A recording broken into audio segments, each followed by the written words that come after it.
हरे कृष्णा। आप सभी का हार्दिक स्वागत है आज के भगवद गीता के सत्र में।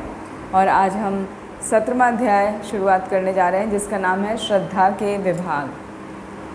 भगवान ने श्रद्धा के 3 विभाग बताए हैं, तो उनका हम पूरे चैप्टर में सुनेंगे क्या क्या भगवान ने बताया है। तो आइए अपने सत्र का शुरुआत करते हैं मंगलाचरण से। ओम अज्ञानतिमिरन्धस्य ज्ञानञ्जनशलाकया चक्षुरुन्मिलितं येन तस्मै श्रीगुरुवे नमः। श्रीचैतन्यमनोभीष्टं स्थापितं येन भूतले स्वयं रूप कदा मह्यं ददाति स्वपदान्तिकं। वन्देऽहं श्रीगुरो श्रीयुतपदकमलं श्रीगुरुं वैष्णवांश श्रीरूपं साग्रजातं सहगणरघुनाथान्वितं तं सजीवं साद्वैतं सावधूतं परिजनसहितं कृष्णचैतन्यदेवं श्रीराधाकृष्णपादान् सहगणललिता श्रीविशाखान्वितांश्च। जय श्री कृष्ण चैतन्य प्रभु नित्यानंद श्री अद्वैत गदाधर शिवासादि गौर भक्त वृंद। हरे कृष्णा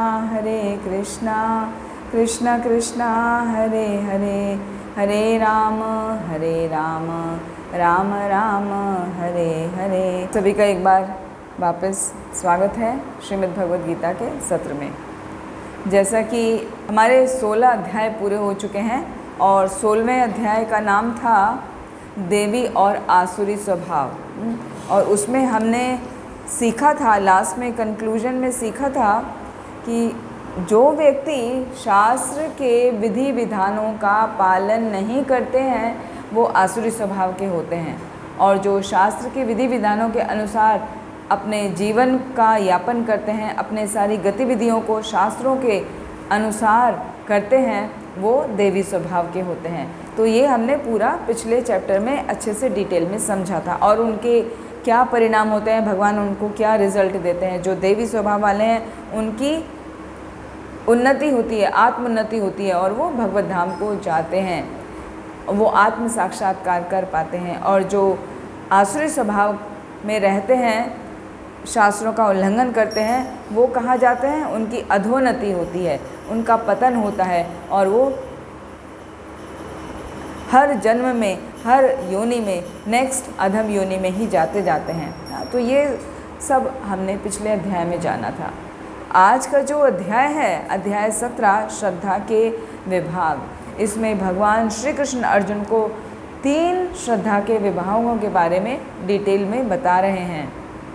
तो सबसे पहले अर्जुन भगवान श्री कृष्ण से प्रश्न करते हैं, क्योंकि अभी तो 17वें अध्याय को जैसे ही भगवान ने कंप्लीट किया तो उसमें बताया था, है ना, भगवान ने बताया था कि अतः मनुष्य को जानना चाहिए कि शास्त्र के विधान के अनुसार क्या करना है और क्या नहीं करना। ऐसे विधि विधानों को जानकर कर्म करना चाहिए जिससे कि वो ऊपर उठ सके।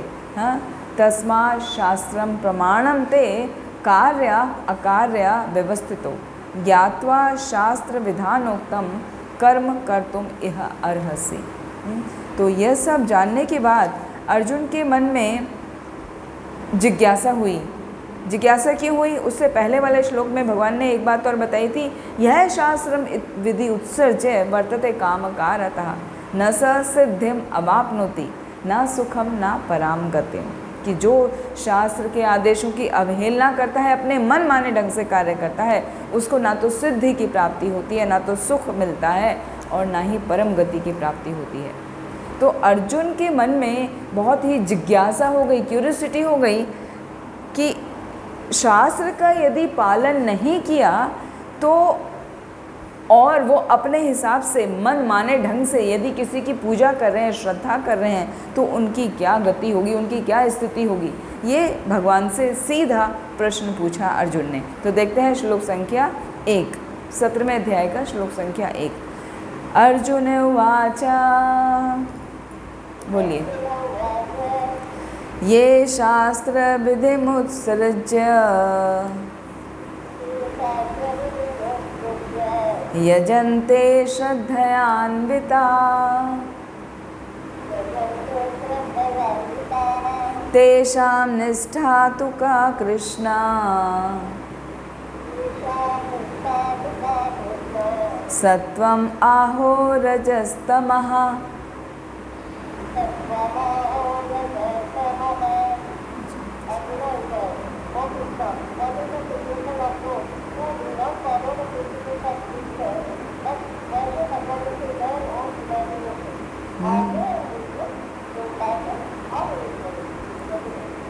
हरे कृष्णा, मेरी गुड माताजी। तो अर्जुन क्या पूछ रहे हैं? हे कृष्ण, ये शास्त्र विधि उत्सृज्य, उत्सृज्य मतलब जो त्याग कर देते हैं, किसको? शास्त्र की विधि को। और साथ में क्या करते हैं? यजन्ते, पूजा करते हैं, श्रद्धान्विता, पूरी श्रद्धा के साथ। मतलब पूरी श्रद्धा के साथ किसी और की पूजा कर रहे हैं, शास्त्र के विधि विधानों का पालन नहीं कर रहे हैं। शास्त्र के विधान के अनुसार किसकी पूजा की जानी चाहिए? परम पुरुषोत्तम भगवान श्री कृष्ण की पूजा की जानी चाहिए, ऐसा शास्त्रों में वर्णन किया गया है।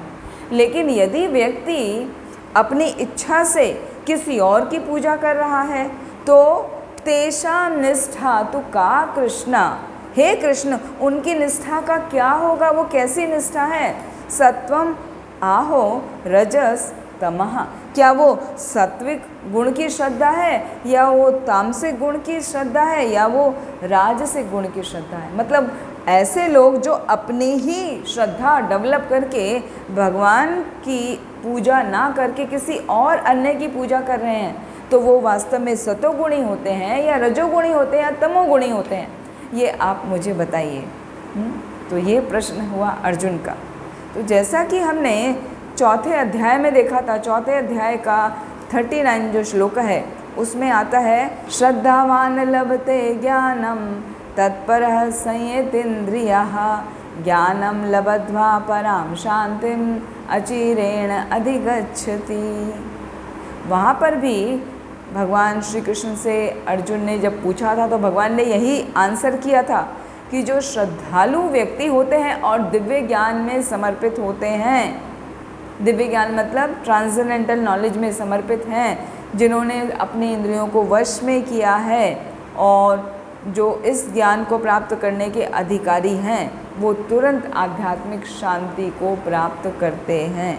और जो श्रद्धा विहीन हैं, अज्ञानी हैं, शास्त्रों में संदेह करते हैं, वो तुरंत नीचे गिर जाते हैं। नायम लोको अस्ति ना परो ना सुखम संशय आत्मनः। जो संशय करते हैं उनका ना तो इस लोक में और ना तो परलोक में कोई भी सुख की प्राप्ति होती है, उसे किसी प्रकार का कोई सुख कहीं भी नहीं प्राप्त होता है, ऐसा भगवान ने बताया था। तो वो ही श्लोक से संबंधित यहाँ पर है ना। अर्जुन को भगवान अभी आगे बताएंगे डिटेल में लिए, लेकिन यहाँ पर जो अर्जुन का प्रश्न है वो यही बात पर आधारित है कि जो व्यक्ति इंद्रिय संयम नहीं कर पा रहा है लेकिन उसकी निष्ठा किसी व्यक्ति में स्थित हो गई है, तो वो ज्ञान की कौन सी अवस्था को प्राप्त है, मतलब उसने कौन सा ज्ञान का स्तर प्राप्त किया हुआ है, क्योंकि वो शास्त्रों के नियम का तो पालन नहीं कर रहा है। और पिछले अध्याय में जैसे अभी आपने बताया, शास्त्रों के विधियों का पालन नहीं करता तो वो सीधा असुर हो गया। लेकिन वो निष्ठापूर्वक किसी और का तो पालन कर रहा है, तो क्या वो देवता है? क्या वो सत्वगुण में पूजा कर रहा है? क्या वो रजोगुण से संबंधित है या तो वो तमोगुण से संबंधित है? तो वही बात अर्जुन पूछ रहे हैं और साथ ही में उनको ये जिज्ञासा हो रही है कि ये जो सत्वगुण वाला व्यक्ति है या रजोगुण वाला या तमोगुण वाला, तीनों गुण से संबंधित कोई भी है, क्या उसको अपने जीवन की सद्धावस्था प्राप्त हो पाती है? क्योंकि वो विधि विधानों का तो पालन कर ही नहीं रहा है। तो उसको अपने जीवन में आध्यात्मिक सफलता, साधारण रूप से सफलता कुछ प्राप्त होता है या उसका जीवन व्यर्थ ही चला जाता है? तो उसके ऐसे क्यूरियोसिटी को, जिज्ञासा को सुनकर भगवान उत्तर देते हैं। श्री भगवान उवाच, बोलिए। त्रिविधा भवति श्रद्धा विविधा भवति श्रद्धा देहिनां सा स्वभावजा देहिना सा स्वभावजा सात्विकी राजसी चैवा सात्विकी राजसी चैव तामसी चे इति तां शृणु। तामसी चेदपि ताशृणु।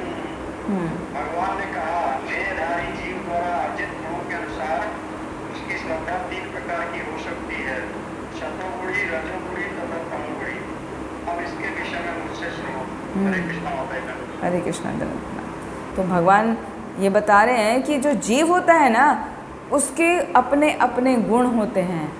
कोई सत्व गुण में है, कोई राजसिक गुण में है, कोई तामसिक गुण में है। तो अपने अपने गुणों के अनुसार उसकी श्रद्धा होती है। इसलिए श्रद्धा के भी 3 प्रकार हो गए, सात्विकी यानी सात्विक, राजसी यानी राजसी, और चा एव तामसी यानी तमोगुणी श्रद्धा। तो अब ये 3 प्रकार की जो श्रद्धा है, सतोगुणी श्रद्धा, तमोगुणी श्रद्धा और रजोगुणी श्रद्धा, इनके बारे में अब मैं तुम्हें बताऊंगा। तुम सुनो, ताम शृणु, इसको ध्यानपूर्वक सुनो। तो जैसा कि हमने 15वें अध्याय में पढ़ा था कि जीव जो है, ममे वांशो जीव लोके जीव भूता सनातन है, मने शिष्ठानि इंद्रियानि प्रकृति स्थानी कर्षति। जीव क्या है? भगवान का अंश है, और अपने इंद्रियों के और मन के कारण प्रकृति उसको खींचती रहती। तो प्रकृति क्या है? प्रकृति है 3 गुणों से बनी हुई। तो ये 3 गुण हैं, वो जीव के साथ सदैव चलते रहते हैं। तो जैसे ही जीव इन प्रकृति के गुणों के संपर्क में आता है, वैसे ही उसकी मनोवृत्तियाँ, उसका एटीट्यूड हो जाता है। लेकिन यदि कोई व्यक्ति प्रामाणिक गुरु के संपर्क में आ जाता है, उसकी संगति करता है, प्रामाणिक गुरु मतलब जो परंपरा में आ रहे हैं, गुरु परंपरा में आ रहे हैं, उनकी संगति करता है, उनकी संगति करके वो शास्त्र के विधि विधानों का पालन करता है, तो भले ही वो तामसिक मनोवृत्ति वाला हो या राजसिक मनोवृत्ति वाला हो या सात्विक मनोवृत्ति वाला ही क्यों ना हो, उसकी मनोवृत्ति बदल जाती है, वो शुद्ध सत्य के गुण में आ जाता है। एक एक स्टेप बढ़ता है। यदि वो तामसिक गुण से संबंधित है अभी उसकी श्रद्धा, तो वो राजसिक गुण में आ जाएगी, और यदि वो राजसिक गुण वाला व्यक्ति है तो उसकी श्रद्धा सात्विक हो जाएगी, और यदि कोई व्यक्ति सात्विक श्रद्धा वाला है तो उसकी श्रद्धा शुद्ध सात्विक हो जाएगी। तो इस प्रकार उसके गुणों में परिवर्तन होता है। जब व्यक्ति स्पिरिचुअल मास्टर के, प्रामाणिक स्पिरिचुअल मास्टर के संपर्क में आकर शास्त्रों के विधि विधानों का पालन करता है, तब। तो प्रकृति के किसी भी गुण विशेष में अंधविश्वास करने से किसी को सिद्धि प्राप्ति नहीं होती। यदि कोई सोचे कि चलो मैं सात्विक श्रद्धा अच्छी है, उसी को विकसित कर लूँ और उसमें श्रद्धा रखते हुए उसके कार्यों को करूँ, तो मैं सफल हो जाऊँगा, मेरे जीवन में मुझे परम लक्ष्य कृष्ण प्रेम की प्राप्ति हो जाएगी, तो ऐसा संभव नहीं है। यदि कृष्ण प्रेम की प्राप्ति करनी है तो उसका मात्र उपाय है कि प्रामाणिक गुरु की संगति में रहकर उनके आदेशों का पालन करके निरंतर आप जिस गुण में स्थित हैं उस गुण में उन्नति की जाए। तो जब हम सत्व शुद्ध रूप में आ जाते हैं, तभी हम परम स्थिति को प्राप्त कर सकते हैं। आगे देखिए, भगवान श्रद्धा की डेफिनेशन बता रहे हैं श्लोक संख्या 3 में। सत्वानुरूपा सर्वस्व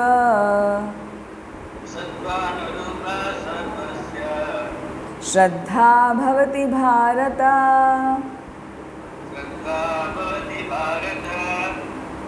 श्रद्धामयो अयं पुरुषः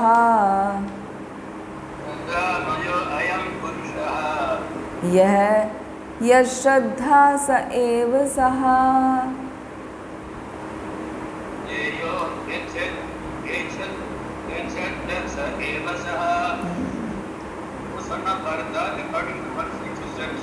under the various modes of nature and evolves a particular kind of faith. The living being is said to be of a particular faith according to the modes he has acquired. हरे कृष्ण प्रभु। तत्वानुरूपा सर्वस्य, सर्वस्य मतलब सबों की अपनी अपनी जैसा अस्तित्व होता है, जैसी जैसी उनकी पर्सनैलिटी होती है उसी के अनुसार, उन्हीं के अस्तित्व के अनुसार ही श्रद्धा भवति भारत, हे भारत, हे अर्जुन, वैसे ही उनकी श्रद्धा विकसित हो जाती है। श्रद्धा मयः अयम पुरुषः यत् श्रद्धा स एव सः। और जैसे जैसे गुण होते हैं वैसी वैसी विशेष श्रद्धा से वो युक्त कहा जाता है, मतलब वैसी उसकी श्रद्धा हो जाती है ना। तो जो अपने स्वभाव के अनुसार गुण विकसित करते हैं, जो हमेशा कोशिश करते हैं कि शास्त्र के विधानों का पालन किया जाए, गुरु की संगति में रहा जाए और गुरु के आदेशों का, शास्त्र के आदेशों का पालन करते हुए भक्तों के संग में सेवा करी जाए, तो वो सभी सत्व गुण की स्थिति में होते हैं। और जो ऐसा नहीं कर पाते वो या तो राजसिक गुण में होते हैं या तो तामसिक गुण में होते हैं। तो जैसी जैसी जिसकी प्रवृत्ति होती है वैसी वो श्रद्धा विकसित कर लेता है। श्रद्धा विकसित कर पाना कोई फोर्स नहीं है, अपने आप से ये प्रकृति के द्वारा प्रदत्त है। और प्रकृति के कैसे, प्रकृति ने कैसे प्रदत्त की है वो हमें, वो हमारे अपने कर्म के अनुसार, हमारे पूर्व जन्म में हमारे जो कर्म थे, हमारी जो इच्छाएं थीं, उसके अनुसार हमारी प्रकृति बन जाती है और उसी प्रकृति से हमें उस गुण की प्राप्ति होती है। और जैसे ही उस प्रकृति के गुण को प्राप्त करके हम प्रकृति के संपर्क में आते हैं, हमारी श्रद्धा वहाँ पर फिक्स हो जाती है। लेकिन यदि किसी व्यक्ति को गुरु का सानिध्य मिल जाता है तो उसकी श्रद्धा आगे भी विकसित हो सकती है। तो इस प्रकार से कहा जाए तो ये जो श्रद्धा है वो फिक्स नहीं है। हालांकि श्रद्धा सबकी फिक्स है, अपने अपने अस्तित्व के, अपने अपने गुणों के अनुसार सबकी श्रद्धा फिक्स है, लेकिन गुरु के संपर्क में आने से वो बदल भी सकती है, आगे उसका उन्नति हो सकती है। भले ही वो देहात्म बुद्धि से प्रेरित हो, लेकिन यदि उसने दिव्य गुण विकसित कर लिए हैं, अपना भगवान से वो संबंध बना लेता है, भगवान की सेवा में लग जाता है, अपने भौतिक कल्मश से शुद्ध हो जाता है, कृष्णा कॉन्शियसनेस में आकर भगवान की सेवा करता है, तो उसकी श्रद्धा शुद्ध सात्विक श्रद्धा हो जाती है।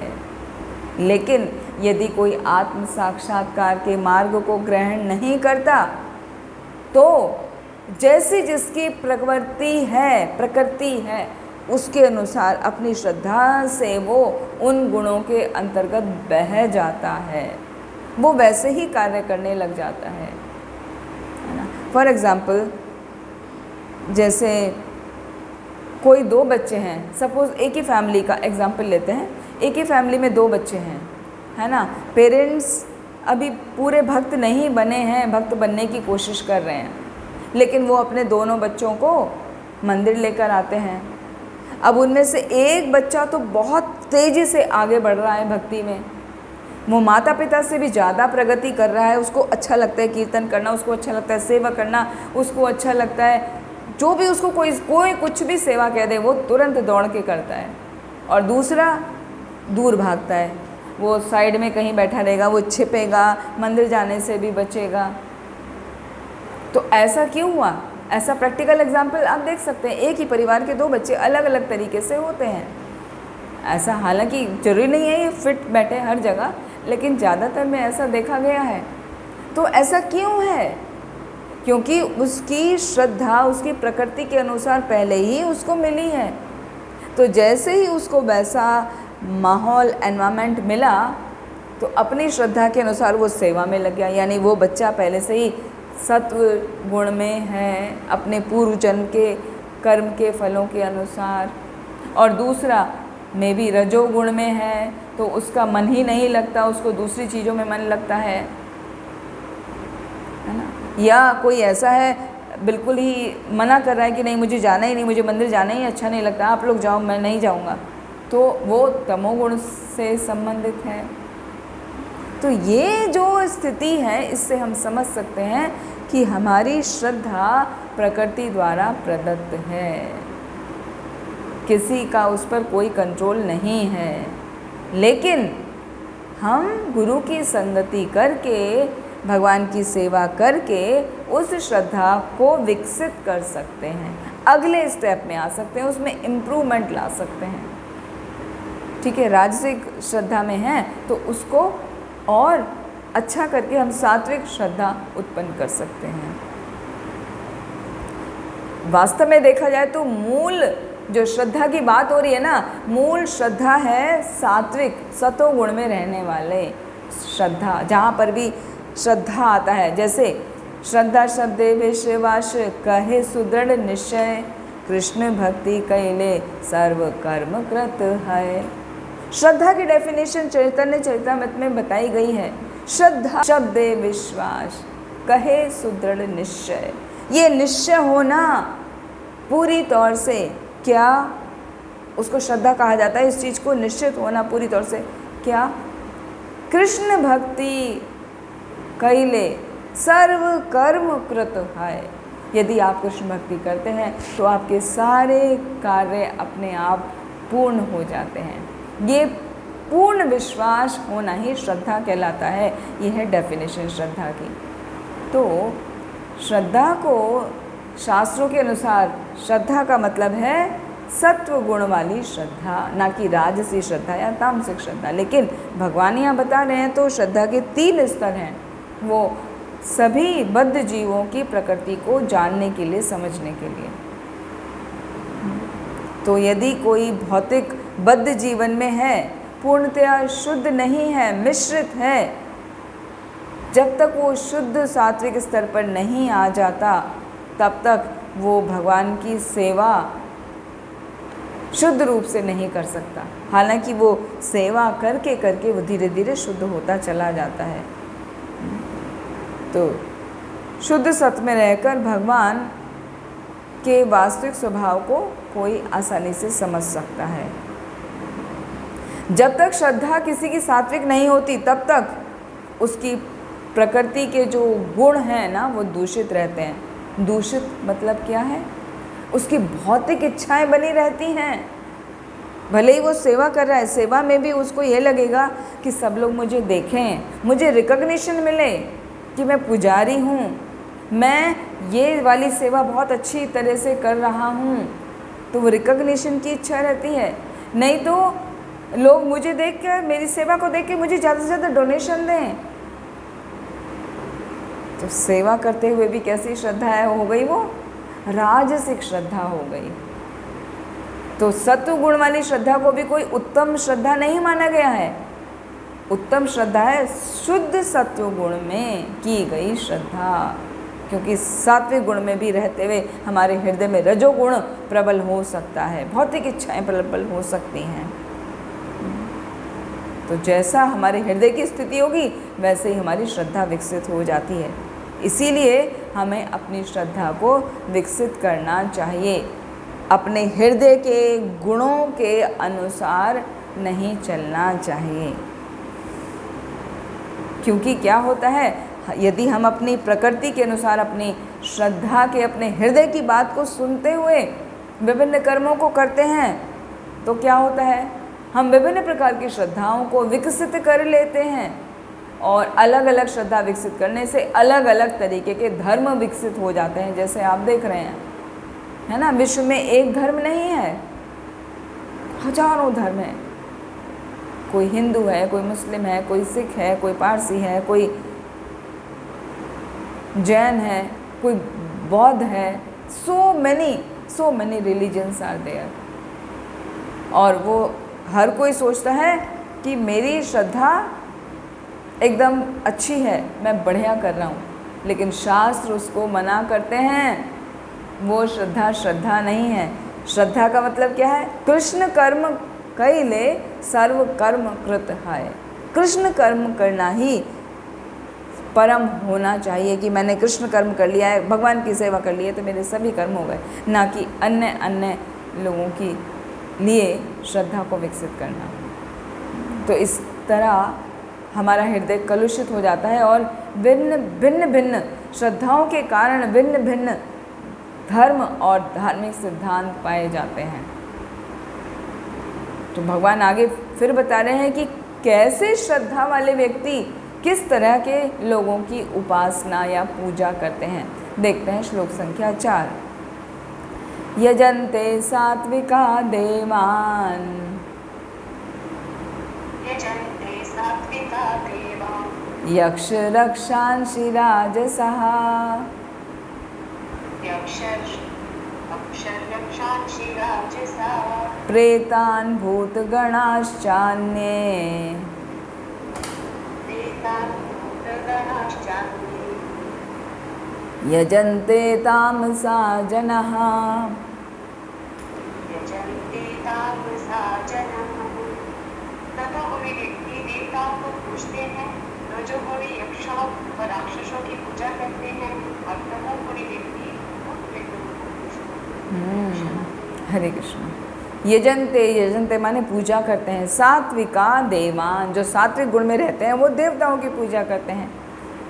यक्ष रक्षांशी राजसहा, जो राजसिक गुण में होते हैं वो विभिन्न प्रकार के यक्षों की और राक्षसों की यानी असुरगणों की ही पूजा करते हैं। असुरगण कौन होते हैं? पिछले चैप्टर में हमने अच्छे से समझा ना, जो राजसिक गुण वाले व्यक्ति होते हैं। तो ऐसे व्यक्ति उन्हीं प्रकार के अपने से उच्च लोगों की पूजा करते हैं। और प्रेतान भूत गणाश्च अन्य, जो यजन्ते तामसा जना, जो तामसिक प्रवृत्ति वाले लोग होते हैं वो भूतों की, प्रेतों की, मृतक व्यक्तियों की पूजा करते हैं। और वो पूजा करके क्या करते हैं? उससे धन कमाते हैं। जैसे कई बार आपने देखा होगा कुछ लोग आत्माओं को बुलाते हैं, उनका फिर कुछ करते हैं, पूजा करते हैं, लोगों को इस तरह बरगलाते हैं कि उसकी फला पूजा करो, आपके घर में सब अच्छा हो जाएगा। तो वो तामसिक प्रवृत्ति की पूजा है। सतोगुण वाली पूजा कौन सी है? सतोगुणी पूजा वो है जो विभिन्न देवताओं की पूजा की जाती है। जैसे मुख्य 3 देवता माने जाते हैं, ब्रह्मा, विष्णु और महेश। महेश मतलब शिव जी। तो जो ब्रह्मा जी की, शिव जी की और विष्णु भगवान की यानी कृष्ण की पूजा करते हैं, वो एक कैटेगरी में रखे जाते हैं। वो लोग वो हैं सतोगुणी व्यक्ति। और रजोगुणी वाले विभिन्न असुरों की पूजा करते हैं। असुर का मतलब ये नहीं है कि उनके बड़े बड़े सींग होंगे, ऐसा कुछ नहीं है। उनके पास बहुत पावर होती है, उनका पैशन बहुत बढ़ा हुआ होता है, उनके पास शक्तियाँ, उनका बल बहुत बढ़ा हुआ होता है। और उनके इस पावर को देखकर दूसरे लोग आकर्षित होकर समझते हैं कि ये तो बहुत पावरफुल पर्सन है, हमें इन्हीं की भक्ति करनी चाहिए। इनकी भक्ति करेंगे, इनकी श्रद्धा करेंगे, इनके कहे अनुसार हम कार्यों को करेंगे तो हम विभिन्न सफलताओं को जीवन में प्राप्त करते चले जाएंगे। और इसका एक बहुत अच्छा एग्जाम्पल है सेकेंड वर्ल्ड वार का। सेकेंड वर्ल्ड वार के टाइम में एक व्यक्ति हिटलर की पूजा किया करता था और उसकी पूजा करते करते उसने बहुत सारा धन संचय कर लिया था। या आजकल भी जैसे देखने को मिलता है कि कोई बहुत ही फेमस पर्सनैलिटी है, लोग उसका बड़ा सा फ़ोटो लगा के उसकी पूजा करते हैं और सोचते हैं कि हम उनकी पूजा कर रहे हैं तो वो हमें बेस्ट विशेस देंगे, हमारी भी लाइफ उनके जैसा प्रफुल्लित हो जाएगी, हम भी बहुत कुछ प्राप्त कर लेंगे जीवन में। जबकि ऐसा वास्तव में नहीं होता। और ऐसी पूजा, ऐसी श्रद्धा जो है वो राजसिक कहलाती है, जो अपने आप अपने ईश्वर को चुन लेते हैं। जिन लोगों की उनके प्रति श्रद्धा है वो इतनी अगाढ़ श्रद्धा है, ज़रा उनको कुछ बोल के तो देखो, समझा के देखो, वो आप ही को तर्क के द्वारा काट देंगे। सात्विक श्रद्धा के बारे में वो सुनने को तैयार नहीं होते। तो ऐसी श्रद्धा को क्या कहा जाएगा? राजसिक श्रद्धा या तामसिक श्रद्धा। तो राजसी और तामसिक गुणों वाले जो मिक्सचर वाले लोग होते हैं ना, वो अपने अनुसार अपने ईश्वर को चुन लेते हैं। और जो तमोगुणी श्रद्धा वाले व्यक्ति होते हैं वो तो घोर अंधकार में जीते हैं। वो भूतों की, प्रेतों की पूजा करते हैं, लोगों के ग्रेवयार्ड में जाके जो कब्रें हैं उन पे जाकर पूजा करते हैं और उन्हें लगता है कि हमारा सब कार्य सिद्ध हो जाएगा। जैसे कि जंगल में भील जाति के लोग होते हैं ना, उनके पास कोई एजुकेशन नहीं होती, इस कारण अंधविश्वास होता है उनको बहुत, और अंधविश्वास के अंतर्गत आकर वो कुछ भी करते हैं, वृक्ष की भी पूजा करते हैं और किसी की भी पूजा करते हैं। पेड़ पे उन्हें लगेगा कि इस पेड़ पर आत्मा है तो चलो उस पेड़ पर जाकर उसकी पूजा करो और वहाँ पे कुछ बलि चढ़ाओ, कुछ भोग लगाओ तो हमारा कार्य सिद्ध हो जाएगा। इस तरह की उनकी प्रवृत्ति होती है। ये है एग्जाम्पल तामसिक गुणों से प्रभावित लोगों की पूजा का। श्रीमद् भागवतम में बताया गया है 4 स्कंद के 3 अध्याय में 23वें श्लोक में, सत्वं विशुद्धं वसुदेव शब्दितं यदीयते तत्र पुमान् अपावृतः सत्वे च तस्मिन् भगवान् वासुदेवो हि अधोक्षजः मे नमसा विधीयते। सत्वं विशुद्धं वसुदेव शब्दितम, कि इसका मतलब है जो विशुद्ध सत्व गुण में होता है वो केवल और केवल वसुदेव की ही पूजा करता है। वसुदेव कौन है? भगवान श्री कृष्ण। वो भगवान श्री कृष्ण की ही पूजा करता है। और जो जिनकी श्रद्धा ढकी हुई है, हाँ, तत्र पुमान अपावृत है, जिनकी श्रद्धा ढकी हुई है उसके अनुसार वो अपने अपने देवता को चुन लेते हैं, अपने व्यक्तियों को चुन लेते हैं, उनके अनुसार वो पूजा करते हैं। लेकिन वास्तव में जो पूर्ण रूप से शुद्ध हो चुके हैं, अपने दिव्य पद को प्राप्त करके वो भगवान श्री कृष्ण की पूजा में ही लगते हैं, भगवान श्री वासुदेव की पूजा ही करते हैं। यहाँ पर भक्ति विनोद ठाकुर जो भक्ति सिद्धांत सरस्वती महाराज के पिता हैं, वो अपने शास्त्रों में बहुत सुंदर कोट करके, एग्जाम्पल करके समझाते हैं कि कौन व्यक्ति किसकी पूजा करता है। तो जनरली पंचोपासना का वर्णन आता है, सभी लोग पंचोपासना करते हैं। पंच उपासना मतलब 5 मुख्य देवताओं की पूजा करते हैं। उसमें है दुर्गा देवी, सूर्य नारायण, गणपति, है ना, लॉर्ड शिवा और विष्णु भगवान। तो भक्ति विनोद ठाकुर ने बहुत ही क्लियरली वहाँ पर मेंशन किया है, ये सबकी अपने अपने श्रद्धा के अनुसार स्तर है। जब श्रद्धा का निम्न लेवल होता है तो व्यक्ति शक्ति की पूजा करता है, देवी दुर्गा की पूजा करता है, ठीक है। जब वो पूजा करते करते कुछ वर्ष या कुछ जन्म उसके बीत जाते हैं देवी की उपासना करते करते, तो व्यक्ति सूर्य की उपासना करता है। सूर्य को ही सब चीज़ों का स्रोत मानते हुए भगवान श्री कृष्ण भी बताते हैं ना, सूर्य से ही पूरा हमें एनर्जी मिलती है, जीवन हमारा सूर्य के प्रकाश से ही चलता है। तो सूर्य को भगवान की तरह समझकर पूजा करते हैं। फिर कुछ अगले जन्म ये सब करके अगले जन्म में वो गणपति की पूजा करते हैं। जैसे हम देखते हैं कि महाराष्ट्र में जो मेन फेस्टिवल है वो लॉर्ड गणेशा फेस्टिवल है ना, गणपति फेस्टिवल पूरे 10 दिन का फेस्टिवल होता है, बहुत धूमधाम से मनाया जाता है। लोगों की उनके प्रति अपार श्रद्धा होती है और जो गणपति के भक्त होते हैं वो बाकी सबको उतना नहीं ध्यान देते हैं, वो गणपति को ही मुख्य मानते हैं, है ना। और जब व्यक्ति कई जन्मों तक गणपति का भक्त हो चुका होता है तब उसकी श्रद्धा विकसित होकर भगवान शिव की ओर विकसित हो जाती है, भगवान शिव की ओर अग्रसर हो जाती है। भगवान शिव कौन है? गणपति के पिता हैं, है ना। वो निर्विशेषवादी ज़्यादातर भगवान शिव की पूजा करते हैं। जैसा कि ब्रह्म संहिता में ब्रह्मा जी भी बताते हैं कि लॉर्ड शिव और लॉर्ड विष्णु पृथक नहीं हैं, वो गुणों का ही अंतर है खाली। क्षीरम यथा दधि विकार विशेष योगात् संजायते नहि ततः पृथगस्ति हेतो यह शंभुतामपि तथा समुपेति कार्यात् गोविंदमादिपुरुषं तम अहं भजामि।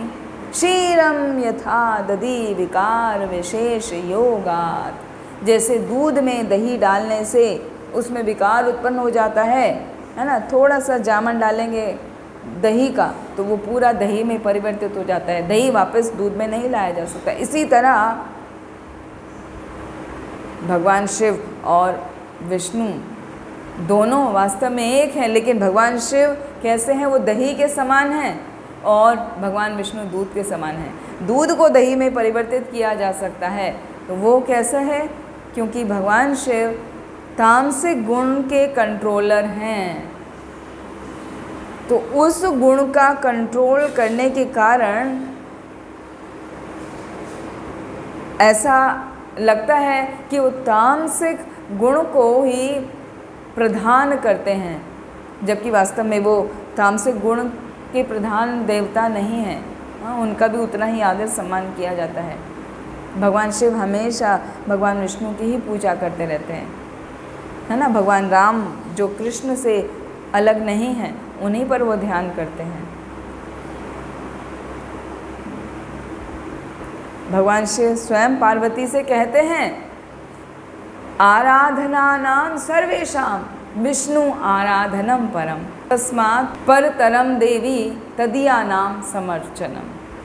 भगवान शिव खुद घोषणा करते हैं कि सभी आराधनाओं में जो हम पूजा करते हैं उनमें सर्वश्रेष्ठ विष्णु भगवान की आराधना है। आराधनानां सर्वेषां विष्णु आराधनम परम तस्मात् परतरम देवी, उससे भी बढ़कर है हे देवी, तदीयानां समर्चनम, जो उनके भी तदीय हैं, जो भगवान विष्णु के भी तदीय, मतलब उनके जो पूजा करते हैं, जो उनके उपासक हैं, वो उससे भी बढ़कर हैं। तो वहाँ भक्तों को, भगवान के भक्तों को उन्होंने इम्पोर्टेंस दी। तो कहने का अर्थ ये है कि शिव जो हैं, भगवान शिव, वो ज़्यादा अलग नहीं हैं, वो उतनी ही कृपा प्रदान करते हैं, लेकिन परम तो विष्णु ही हैं, है ना। क्योंकि मोक्ष प्रदातां सर्वेषां विष्णु एव न संशयः, मोक्ष प्रदान करने वाले केवल और केवल भगवान विष्णु हैं, उनके अलावा और कोई मोक्ष की प्राप्ति नहीं करा सकता। तो जब कोई व्यक्ति कई जन्मों तक भगवान शिव का भक्त होता है, फिर वो परम रूप से शुद्ध होकर वो परम पुरुषोत्तम भगवान श्री कृष्ण की उपासना करता है। तो ऐसा हमारे गुरु परंपरा में आए हुए भक्ति विनोद ठाकुर वर्णन करते हैं, बताते हैं कि कैसे एक श्रद्धा से दूसरी श्रद्धा विकसित होती है। ये भी स्टेप बाय स्टेप है, तभी उसकी शुद्धि होती है। तो जो निर्विशेषवादी होते हैं, जो शिव के भक्त हैं, निर्विशेषवादी हैं, उनको भी सतो गुण में स्थित माना जाता है। और पहले वाले जो हैं वो सतो और रजो के मिक्स हैं, हाँ, रजोगुण सतोगुण के मिक्स हैं। लेकिन जो निराकारवादी हैं वो भगवान विष्णु की निराकार रूप में पूजा करते हैं, वो उनको साकार रूप में पूजते नहीं हैं। वो समझते हैं कि भगवान का कोई रूप ही नहीं है, तो वो निर्विशेषवादी हैं, मतलब भगवान निर्विशेष हैं, तो उनका पालन करने वाले निर्विशेषवादी कहलाते हैं। द्वितीय अध्याय में भगवद गीता के हमने पढ़ा था ना, वदन्ति तत्त्ववद् विदस्तत्वं यज्ञ ज्ञान अद्वयम ब्रह्मेति परमात्मेति भगवानिति शब्दते, कि भगवान को समझने के तीन रूप हैं, तीन श्रद्धाएं हैं। कोई उनको ब्रह्म समझता है, कोई उनको परमात्मा रूप में जानता है, और कोई उनको भगवान के रूप में स्वीकार करता है।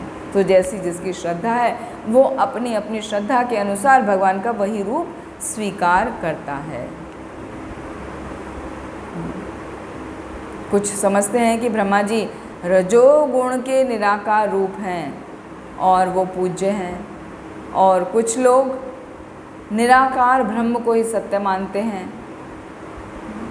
इसलिए वो सभी वस्तुओं का त्याग कर देते हैं कि भगवान निराकार हैं, तो भगवान की जितनी भी पूज्य वस्तु हैं, उनके विग्रह हैं, उनकी पूजा की सामग्री हैं, वो सब को वो त्याग देते हैं जो निराकार रूप के उपासक होते हैं।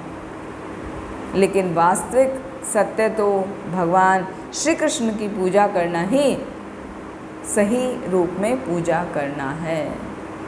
तो निष्कर्ष क्या निकलता है? निष्कर्ष ये निकलता है कि प्रकृति के विभिन्न गुणों को दिव्य प्रकृति वाले व्यक्तियों की संगति से शुद्ध किया जा सकता है। जब कोई किसी शुद्ध भक्त के संपर्क में आता है तो भले ही वो कैसी भी श्रद्धा में क्यों ना हो, वो उसकी श्रद्धा विकसित हो जाती है और वो दिव्य श्रद्धा में आ जाता है। जैसे ध्रुव, मृगारी, प्रहलाद महाराज, इन सब की श्रद्धा अलग अलग थी, है ना। ध्रुव की कैसी श्रद्धा थी? वो राजसिक श्रद्धा, राजसिक गुण से ओतप्रोत थे, क्योंकि वो अपने पिता से भी, प्रपितामह से भी बड़ा राज्य चाहते थे। तो पैशन हो गया ना, वो रजोगुण हो गया। तो उनकी श्रद्धा, रजोगुण वाली श्रद्धा को नारद मुनि ने, जब नारद मुनि के संपर्क में ध्रुव आए तो ध्रुव को नारद मुनि ने ज्ञान दिया। उन्होंने 6 महीने ओम नमो भगवते वासुदेवाय का जाप करते हुए भगवान विष्णु की उपासना की और अपनी राजसिक श्रद्धा को शुद्ध सात्विक श्रद्धा में परिवर्तित कर लिया। ऐसे ही मृगारी तो तामसिक श्रद्धा वाला था। वो तो सभी पशुओं का वध किया करता था, वो भी आधा मारता था उनको और उनको छोड़ दिया करता था, और उसमें वो प्रसन्न था। उसको लगता था कि मैं इस कार्य को करके अपने परिवार का पालन पोषण कर रहा हूँ। वो अत्यंत प्रसन्न था कि मैं अपने कर्तव्य का भली प्रकार पालन कर रहा हूँ। लेकिन जब नारद मुनि से उसकी भेंट हुई, नारद मुनि ने उसको समझाया, तब उसको समझ में आया। तो तामसिक श्रद्धा भी शुद्ध सत्व गुण में परिवर्तित हो गई। ऐसे ही हम देखते हैं एग्जाम्पल भस्मासुर का, हिरण्यकशिपु का। इन्होंने कितनी बड़ी बड़ी तपस्याएं की, उपासनाएं की। हिरण्यकशिपु ने 36,000 वर्ष तक तपस्या की।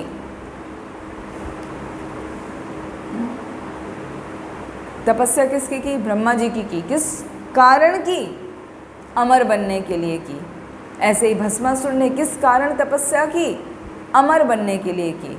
तो उनकी तपस्या, भले ही वो कितनी ही तपस्या कर रहे हैं, ब्रह्मा जी की तपस्या कर रहे हैं, भस्मासुर ने शिव जी की तपस्या की, उनको प्रसन्न करने के लिए जो उसने किया वो तपस्या कहलाता है। तो जो तपस्या की, उपासना की, फिर भी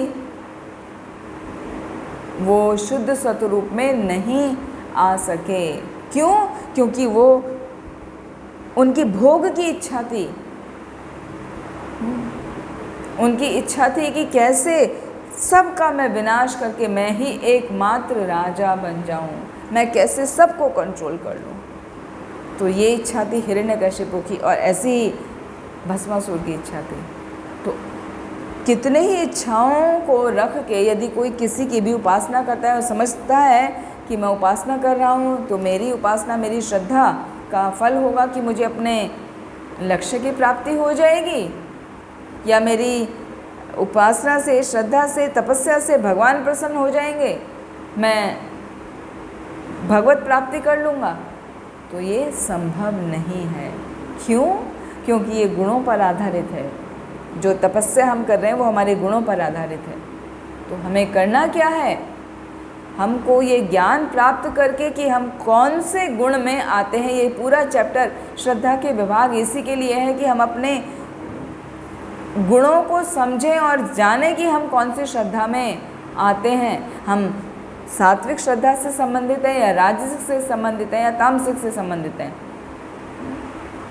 ये चैप्टर भी बहुत इम्पॉर्टेंट है। तो जब हम जान जाएंगे हमारी कौन सी श्रद्धा है, उसको जानकर फिर प्रमाणिक गुरु के संपर्क में आकर शास्त्रों के विधि विधानों का पालन करते हुए अपने स्तर को ऊपर बढ़ाना है, और ऊपर बढ़ाते बढ़ाते उसको शुद्ध सत्व गुण में लाना है। तभी हम अपने जीवन के सिद्ध अवस्था को प्राप्त कर सकते हैं, अन्यथा नहीं। आगे देखते हैं भगवान श्लोक संख्या 5 और 6 में और क्या बता रहे हैं। अशास्त्र विहितम घोरम, पढ़िए। तप्यन्ते ये तपो जनः दम्भ अहंकार संयुक्तः काम राग बलान्वितः कर्षयन्तः शरीरस्थं भूतग्राममचेतसः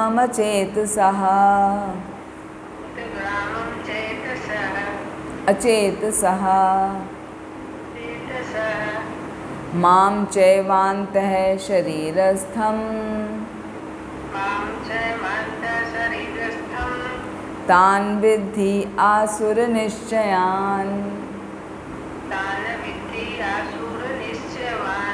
निश्चयान्। जो लोग दंभ तथा अहंकार से अभिभूत होकर शास्त्र उदित कठोर तपस्या और व्रत करते हैं, जो काम तथा आसक्ति द्वारा प्रेरित होते हैं, जो मूर्ख हैं तथा जो शरीर के भौतिक तत्वों को तथा शरीर के भीतर स्थित परमात्मा को कष्ट पहुंचाते हैं, वे असुर कहे जाते हैं। हरे कृष्णा। देखिए असुरों की डेफिनेशन यहाँ और क्लियरली वापस से भगवान ने बता दी। क्या? अशास्त्र विहितम घोरम, क्या है? वो शास्त्रों के अनुसार कार्यों को नहीं करते। तप्यन्ते ये तपो जनः, और अन्य कार्यों के लिए वो तप करते हैं जो दूसरों के लिए हानिप्रद होते हैं। कहने का अर्थ यह है कि वो कठोर तपस्या करते हैं और ऐसी कठोर तपस्या करते हैं जो ना तो उनके खुद के लिए फ़ायदे के लिए होती है, ना दूसरों के कोई फ़ायदा होता है। और तपस्या कैसी होती है उनकी? दंभ अहंकार संयुक्ता, दंभ और अहंकार से प्रेरित होती है उनकी तपस्या। दंभ मतलब वो गर्वित होते हैं, अहंकार और घमंड से परिपूर्ण होते हुए उनकी तपस्या होती है। काम राग बलान्वितः, काम और आसक्ति से ओतप्रोत होती है उनकी तपस्या। और कर्षयन्तः शरीरस्थम भूतग्रामम अचेतसः, वो मनोवृत्ति जो होती है ना उनकी भ्रमित होती है, वो हमेशा भ्रमित रहते हैं क्योंकि वो कैसे मूर्ख होते हैं। मां चैवान्तः शरीरस्थम तान् विद्धि आसुर निश्चयान, और जो शरीर के भौतिक तत्वों को और शरीर में जो स्थित भगवान है उसको भी कष्ट पहुंचाते हैं विभिन्न प्रकार की तपस्याओं को करके। उन्हें लगता है हम तपस्या कर रहे हैं, लेकिन वो वास्तव में तपस्या नहीं है। और ऐसे लोग असुर कहलाते हैं जो तपस्या के नाम पे अपने आप को कष्ट देते हैं, दूसरों को कष्ट देते हैं, अपने अहंकार के कारण, अपने बल के कारण, दिखावे के कारण शास्त्र के विरुद्ध जाकर कठोर तपस्या करते हैं। काम से पूरी तरह, मतलब डिज़ायर इतनी ज़्यादा स्ट्रांग होती है उनकी और उससे भी आसक्त हो जाते हैं। मूर्ख होते हैं, उनको समझ नहीं आता कि क्या करना है। तो ऐसे लोग जो तपस्या करते हैं वो अपना तो नुकसान करते हैं, दूसरों का भी करते हैं और भगवान को भी कष्ट पहुंचाते हैं उनके हृदय में जो स्थित हैं। जैसे कई बार देखा होगा कि कुछ लोग राजनीतिक सफलता प्राप्त करने के लिए विभिन्न उपवासों को रखते हैं, है ना। बड़े बड़े मंदिरों में जाएंगे, महात्माओं के पास जाएंगे, उनसे आशीर्वाद लेंगे, तपस्याओं को करेंगे। तपस्या करना ठीक है, लेकिन कितना वो उनके हृदय में कुछ इच्छा है, वो उस तपस्या को पूरी तरह पालन नहीं करते। ये नहीं कि वो हमेशा ही करेंगे वो तपस्या। यदि वो हमेशा अपने जीवन में लागू कर लें तो फिर भी वो सात्विक तपस्या कहलाएगी। वो कितना समय करेंगे कि बस हमारा सफलता हमको मिल जाए, जैसा अभी हाल ही में देख रहे हैं, ठीक है ना। या किसी को भौतिक सफलता की प्राप्ति चाहिए तो वो विभिन्न प्रकार की तपस्या कर रहा है। कई बार हंगर स्ट्राइक करते हैं अपनी बातों को मनवाने के लिए, हाँ, लेबर इत्यादि। मेरी मांगे पूरी करो, हम काम तभी करेंगे जब हमारी मांगों को पूरा करा जाएगा। तो वो भूख हड़ताल कर रहे हैं, पूरा दिन कुछ नहीं खा रहे हैं, उपवास कर रहे हैं। तो ऐसे उपवास करने का क्या फ़ायदा? अपने छोटे से मांग को पूरा करने के लिए वो उपवास कर रहे हैं। वास्तव में उपवास करके आपके हृदय में जो स्थित भगवान है उनको कष्ट पहुंचा रहे हैं, आपकी आत्मा को कष्ट पहुंच रहा है। तो वास्तव में ऐसे लोगों की तपस्या आसुरी तपस्या है। आसुरी लोग होते हैं क्योंकि वो शास्त्र के विधि विधानों को नहीं जानते कि तपस्या का क्या अर्थ है, कौन सी तपस्या करनी चाहिए। भक्तों को कौन सी तपस्या करने को कहा जाता है? एकादशी का उपवास किया जाए, रोज प्रतिदिन 16 माला का अच्छे से 16 माला हरि नाम का अच्छे से जप किया जाए, ब्रह्म मुहूर्त में उठकर भगवान की सेवा इत्यादि की जाए, ब्रह्म मुहूर्त में उठकर ही अपने माला को नाम जप को पूरा किया जाए, तो वो तपस्या सात्विक तपस्या कहलाती है। और साथ में जो कुछ खाया जाए वो भगवान को भोग लगाकर खाया जाए, उसके अलावा कुछ ना खाया जाए। ये नहीं कि मार्केट में कुछ भी मिल रहा है तो उठा के ले लिया और खा लिया।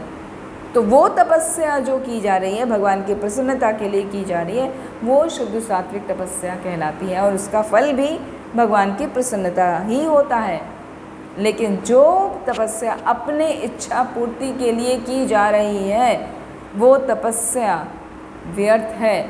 यदि वो किसी राजनीतिक उद्देश्य को पूरा करने के लिए या कोई भौतिक सफलता को प्राप्त करने के लिए या कोई सामाजिक उद्देश्य को प्राप्त करने के लिए कोई तपस्या की जा रही है तो वो सब व्यर्थ है। उससे फालतू में ही अन्य लोगों की भी शांति भंग होती है, आपकी तो भंग होती ही है, साथ में बाकी लोग भी प्रभावित होते हैं। ऐसी तपस्या का शास्त्रों में कोई भी उल्लेख नहीं है। यदि कोई व्यक्ति अपने मनमाने रूप से तपस्या को करता है और साथ में सोचता है कि मैं ये तपस्या करके अपने शत्रु पक्ष पर विजय प्राप्त कर लूँगा, जो मैं चाहूँ वह दूसरों से, अपोजिशन पार्टी वालों से कार्य अपना काम निकाल सकता हूँ, अपना काम करा सकता हूँ, तो ऐसी तपस्या व्यर्थ है। वो तामसिक या राजसिक तपस्या ही कहलाती है। ऐसे तपस्या से भगवान कभी भी प्रसन्न नहीं होते हैं।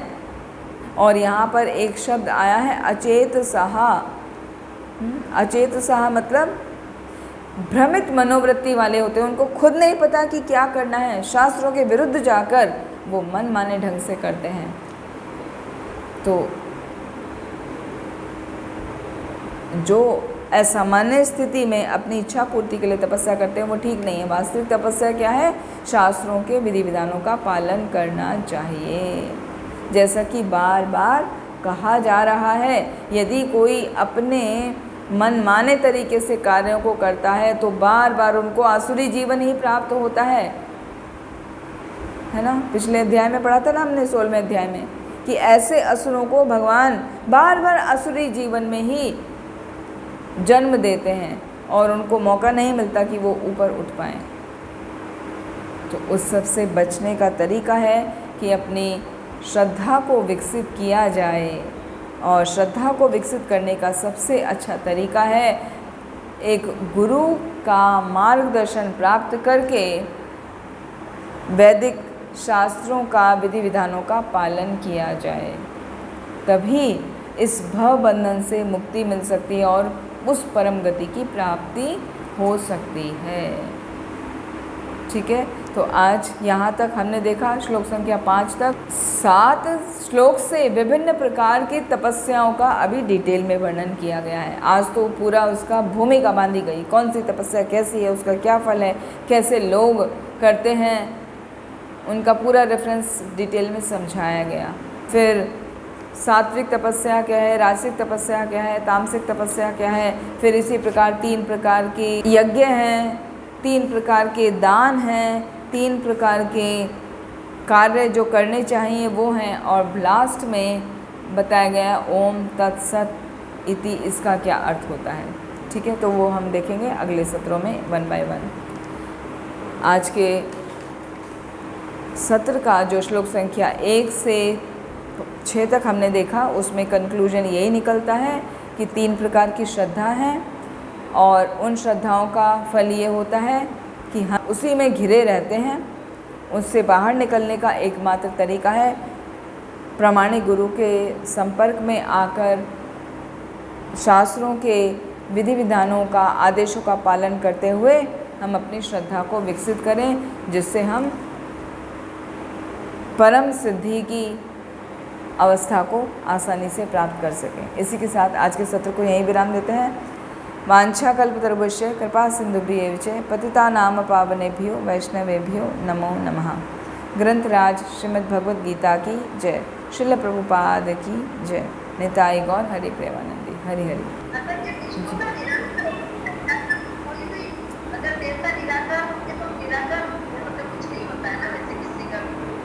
हाँ,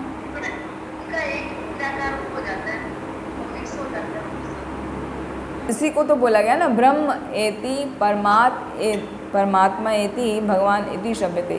तो भगवान को जानने का पहला रूप है उनको ब्रह्म रूप में जानना। ब्रह्म का मतलब है कि वो निराकार ही हैं, कि भगवान का कोई आकार नहीं है, वो सभी जगह व्याप्त हैं। उस रूप में भगवान की सत्ता को स्वीकार करना, तो ये पहला स्तर है। ठीक है, आप करना चाहें तो वो कर सकते हैं। आप मतलब आपके लिए नहीं कहा जा रहा है, आप तो कृष्ण भक्त हैं तो कृष्ण भक्ति पर ही ध्यान लगाना है ना। लेकिन यदि कोई शुरुआत स्तर में करते हैं तो वो ठीक है, उसमें कुछ गलत नहीं है। क्योंकि आज ही हमने पढ़ा ना, भक्ति विनोद ठाकुर ने क्या स्तर बताए। और ब्रह्मेति वाली स्थिति तो और भी नीचे है, निराकारवादिता वाली। तो जैसे उनका एक समाज है ना, वो भगवान का आकार मानते ही नहीं, वो भगवान को हर जगह व्याप्त समझते हैं, जानते हैं। वो ठीक है, गलत नहीं है कुछ भी। लेकिन वो क्या है, पहला जैसे केजी का बच्चा है ना, मोंटेसरी में पढ़ रहा है, तो अभी ABCD पढ़ रहा है, ठीक है, उन्हें पढ़ने दो। आगे ABCD पढ़ के उसे आगे बढ़ना है ना, आगे क्लासेस में पढ़ाई करनी है। अभी तो PhD तक बहुत साल बाकी हैं। तो ऐसा है ब्रह्मेति वाला, जो निराकार फॉर्म में भगवान को मान रहे हैं। इसका मतलब अभी वो बेबीज़ हैं, स्मॉल बेबीज़, अभी मोंटेसरी के बच्चे हैं। लेकिन वो ये करते करते धीरे धीरे उनकी चेतना प्यूरिफाई हो जाएगी, वो आगे बढ़ेंगे, वो परमात्मा के रूप में भगवान को स्वीकार करेंगे, परमात्मा के रूप में स्वीकार करेंगे। फिर उसके बाद वो देवी की उपासना करेंगे, फिर सूर्य की उपासना करेंगे, फिर गणपति के भक्त बनेंगे, फिर शिव जी के भक्त बनेंगे, तब जाकर वो भगवान विष्णु को स्वीकार करेंगे। तो ये बहुत लंबा है। पिछले सत्र में आपको याद होगा तो हमने बताया था मनुष्य की 4 लाख योनियाँ होती हैं। 4 लाख योनि में केवल 4000 ही सत्व गुण वाले हैं, बाकी 3,96,000 आसुरी प्रवृत्ति के हैं। उनका मानना कैसा रहता है माता जी, कि जैसे निराकार है तो उन्हें कोई ऐसा बोलने वाला मिले। भगवान कैसे निराकार हो सकते हैं? आपके घर में पिताजी हैं या कभी थे, चलो सपोज़ वो अभी नहीं होंगे, हो सकता है, लेकिन आपके पिताजी थे ना, आपके पिताजी हैं तो उनके हाथ हैं, पैर हैं, आँखें हैं, कान हैं, सब है ना। तो जो जगत पिता हैं उनके कैसे नहीं हैं, उनको कैसे आप निराकार मान रहे हो? तो आप अपने पिताजी को खाने को देते हो, हैं, प्लेट लगा के देते हो, वो जो कुछ कहते हैं उनकी बात मानते हो। तो जो परम पिता हैं उनकी बात नहीं मानोगे, उनको भोग नहीं लगाओगे कि वो तो सब जगह व्याप्त है, तो उनको क्या, मैं क्या भोग लगाऊं, है ना। वो कुछ तो सॉन्ग गाते हैं, उनका रहता है, उसका मीनिंग यही है कि आप तो कण कण में व्याप्त हैं, तो आपको मैं क्या भोग लगाऊं, मैं आपको क्या ऑफ़र करूं, मैं आपको कुछ नहीं कर सकती। तो वो मन का भाव है, वो ठीक नहीं है, वो गलत है। भगवान निराकार नहीं है, साकार है, वो हमारे साथ रेसिप्रोकेट करते हैं। अभी भी भगवान उपस्थित हैं। जहाँ जहाँ पर भी अर्चा विग्रहों की पूजा सही तरीके से की जाती है, भगवान उसी अर्चा विग्रह में प्रकट स्वरूप में रहते हैं। इसके बहुत सारे एग्जाम्पल हैं, जैसे जगन्नाथपुरी में लॉर्ड जगन्नाथ हैं, है ना। भगवान श्री कृष्ण के जितने भी मंदिर हैं, जैसे द्वारकापुरी में हैं द्वारका नाथ, हाँ, फिर नाथ द्वारा में है श्रीनाथ जी, बांके बिहारी हैं और राधा रमन हैं, कितने ऐसे प्रमाण मिलते हैं कि भगवान रेसिप्रोकेट करते हैं अपने भक्तों के साथ। तो वास्तव में है वो, जिसकी श्रद्धा शुद्ध सत्व गुण में आ गई है वो इस बात को समझ सकता है, बाकी सबको वो समझ ही नहीं आता है। तो हमें अपने स्तर को बढ़ाना है। हाँ,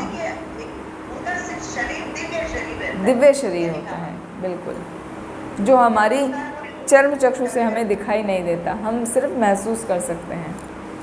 ठीक है।